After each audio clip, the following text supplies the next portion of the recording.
বাপরে, কি ডান পিটে ছেলে! কোন দিন ফাঁসি যাবে নয় যাবে জেলে।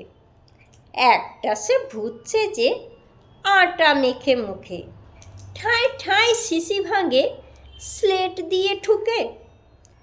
অন্যটি হামা দিয়ে আলমারি চড়ে, খাট থেকে রাগ করে দুম দাম পড়ে।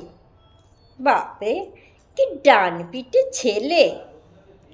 শিলনোড়া খেতে চায় দুধ ভাত ফেলে। একটার দাঁত নেই, জিভ দিয়ে ঘষে, এক মনে মোমবাতি দেশলাই চষে। আর জন খড়ময় নীল কালি গুলে, কপ কপ মাছি ধরে মুখে দেয় তুলে। বাপরে, কি ডান পিটে ছেলে! খুন হতো টম চাচা ওই রুটি খেলে। সন্দেহে শুকে বুড়ো, মুখে নাহি তোলে। রেগে তাই দুই ভাই হোঁস ফোলে। ন্যাড়া চুল খাড়া হয়ে রাঙা হয় রাগে। বাপ বাপ বলে চাচা লাফ দিয়ে ভাগে।